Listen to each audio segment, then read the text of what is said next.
All right, guys, what is going on? This is the Club of the Man 1993 coming at you for another live review of NXT. This is the May 9th, 2018 edition of NXT. I'm going to take a look back at everything that happens on this pretty good episode of NXT. I felt to me it was almost like a perfect, almost solid A-level show of NXT for the most part. Didn't quite hit that minus opinion. I felt like could just something, just a little more of a touch of something else to give it being as dead A for me. But this was a really good show of NXT. Last week's we had was all right. Wasn't the best show for NXT we've had. It felt last week we've seen a while, but this week's show I thought was really good, and it got me really hyped for Takeover Chicago too. As you know, the matches they're definitely teasing that's going to be happening at Takeover Chicago. So let's see who's in the live chat. We got Dakota. What's up, buddy? So let's get right into this episode. Starting off with the one and only Ricochet. And I'm saying it, every time I hear his theme song, it's continuing to rise on my level of favorite theme songs because it is sick. It's catching up to Aleister Black's for me and my favorite theme songs, whatnot, I'd say so far for WWE and NXT. Both like new and old theme songs, but it's still a pretty good theme song.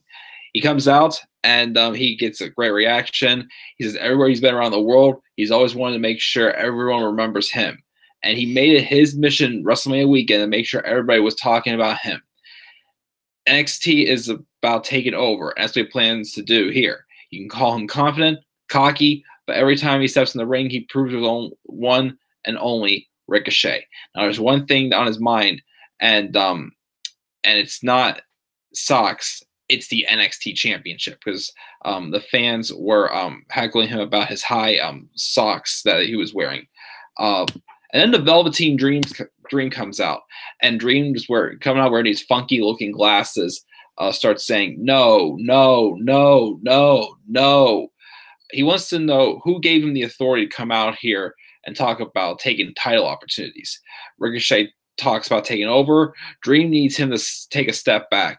Questions Ricochet's catchphrase of the one and only, and I make this look good. Even if it's a Ricochet, yes, you are good. But there's only one and only experience, the Velveteen Dream. And no matter how Ricochet flips or flops in the ring, he better land in the back of the line behind Velveteen Dream. Ricochet understands. He knows he's a new guy around here, but he knows who the Velveteen Dream is. He made the entire NXT universe say his name. He made the current NXT champion, Aleister Black, say his name. But he might not remember that because it was right after Aleister Black kicked his head off. And of course, Velveteen Dream was like, yeah, don't remind me about that. Ricochet is here to steal Dream's show and spotlight. And Dream says anything Ricochet can do, he can do better. And then Ricochet just says, prove it. Slams the microphone down, and Dream takes his little bling off.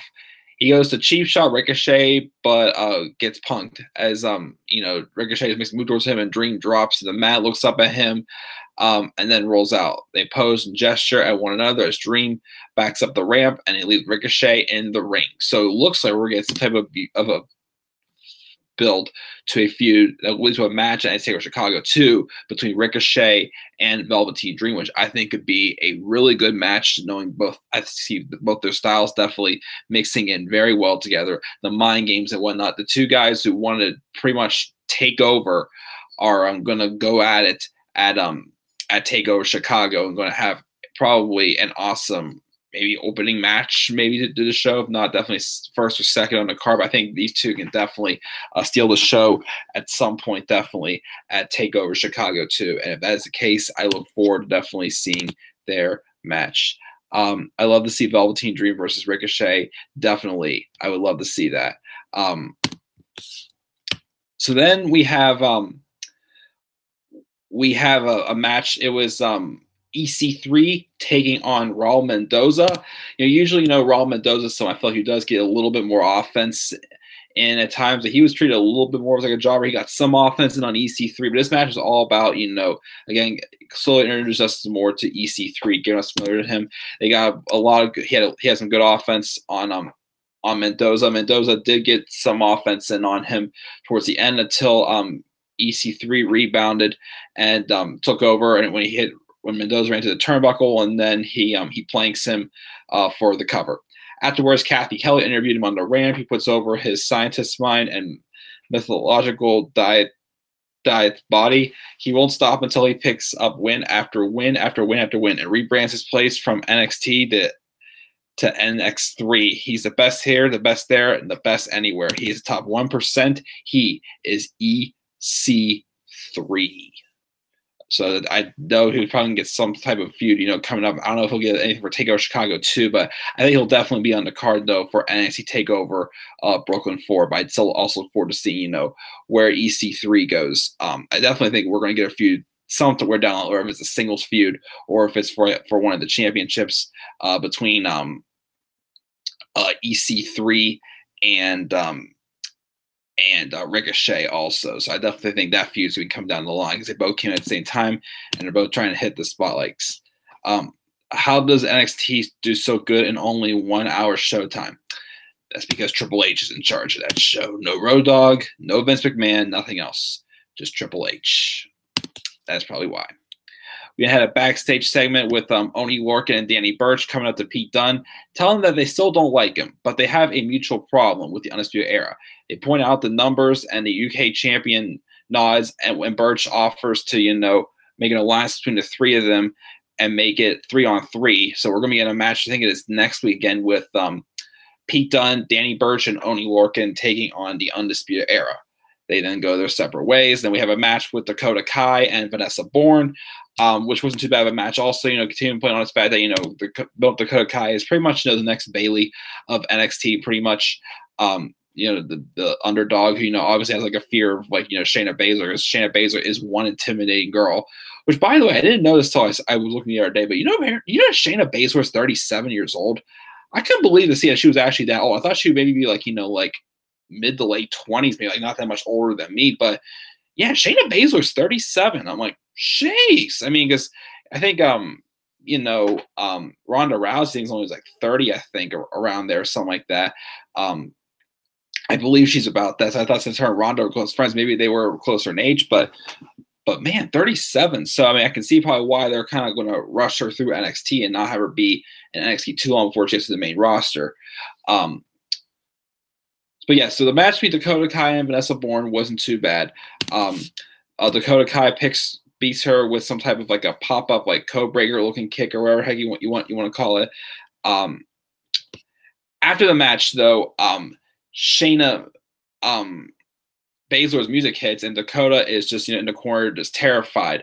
And then Baszler gets down to the ring, stares down Dakota. She's just trembling in fear, and then she locks off a chin hold on Vanessa Bourne, and just pretty much like looking at her saying, this is going to be you. This is what I'm going to do to you if you ever try to get your hands on me. So they're obviously building up something. Eventually, they're going to be having a match between Shayna Baszler and Dakota Kai, which I still think, again, keep building up Dakota a little bit more, and we'll eventually see her dethrone and overcome her fear of Shayna Baszler. Again, I think that's going to happen.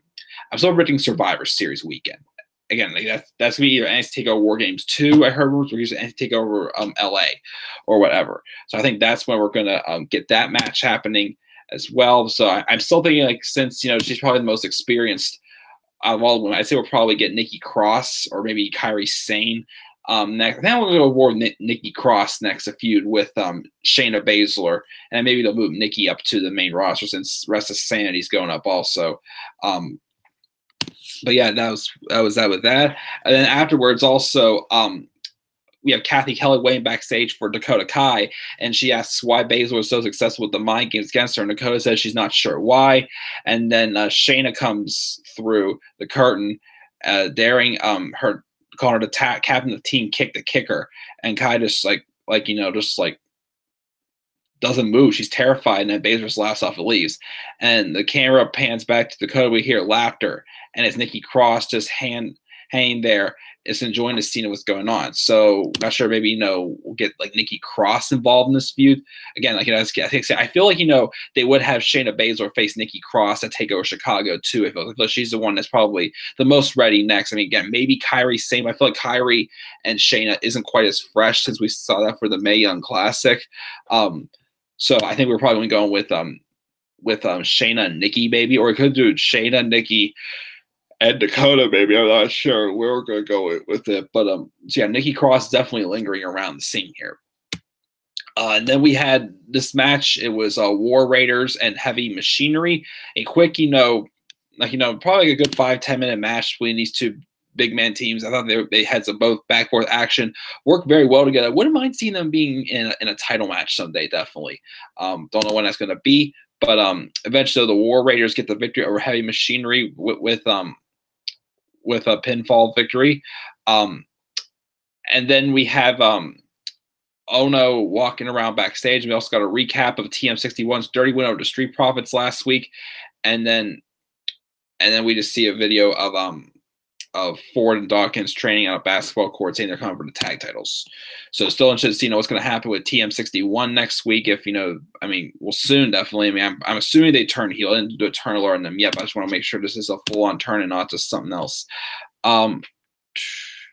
Let's see here. Dakota Kai is kind of cute. She definitely is. Baszler isn't though.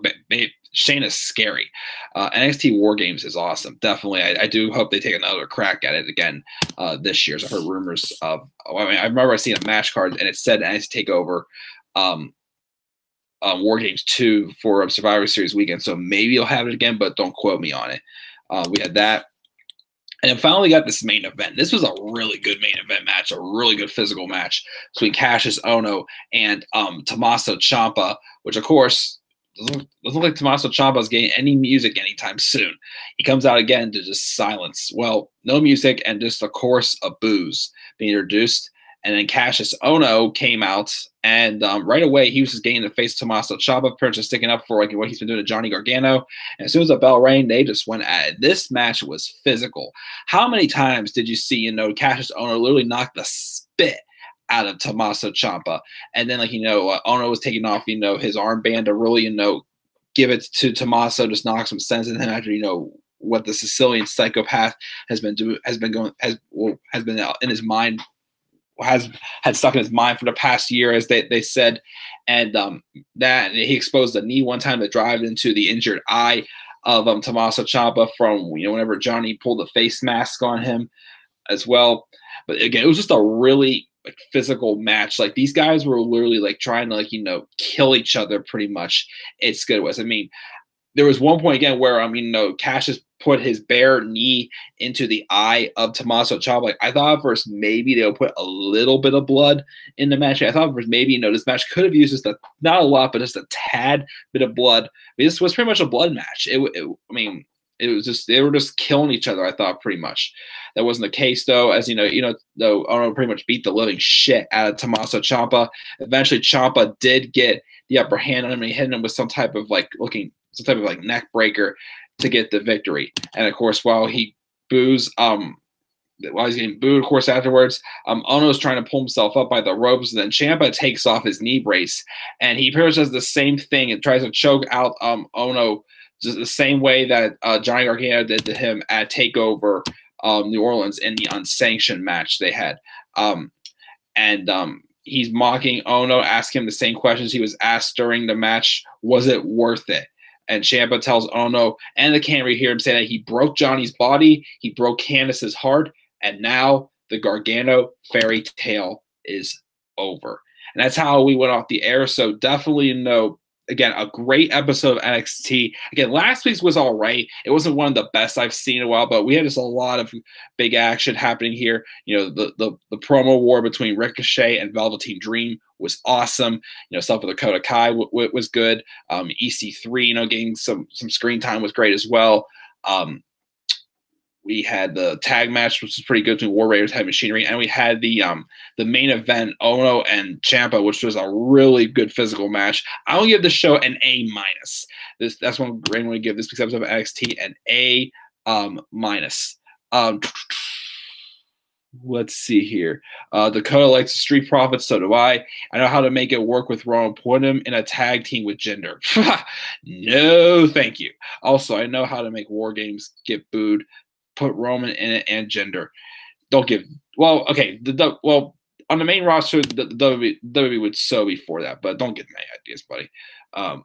But yeah, that is pretty much it for this live review, guys, of NXT. Again, I give it an A-. A really great episode. Looking forward to seeing what's going to be happening in the upcoming weeks. I am going to, well, maybe I'll start tonight. Do my printed match cards for NXT TakeOver Chicago 2 and Money in the Bank also. I'll get those uploaded by the end of the weekend. Definitely get the views going on those. I do get a lot of views. I am closing in on 900 subscribers. My next big goal is to get to 1,000. If I get to 1,000, that'd be pretty darn awesome, I'd say. I never thought I'd get to 1,000 subscribers. So guys, keep supporting channels such as, Dakota, Robbie, Lauren, T and Couponer, BS Podcast. Well, Gene, my friend Gene, who hasn't been around for a while. Hopefully he's doing well. Dan Gaiza, Ultra Shadow, all you guys definitely support my channel. Again, thank you guys as always. Again, this week's episode of NXT gets an A-. What are your thoughts this week's episode of NXT? Leave thoughts down in the comment section below. And be sure to always click my like and subscribe to our content on this channel. Follow me on Twitter as well at DemandAirboy93. As far as the rest of the week, again, I might try to do more of the SummerSlam retro reviews, but I definitely also really want to try to knuckle down on the Passages of Hall and Two Let's Play. I'm going to do one of my suggested topics for tomorrow, probably around like 9 or 9:30, I'd say. I'll try to do a special live stream tomorrow. No promises.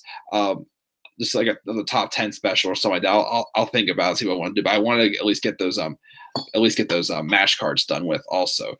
As I think I'm going to put my final card together tonight. So guys, that is it. Thank you guys again for tuning in to this live review. Until then, guys, I'm checking out. Until then, have a great night. Peace out, everybody.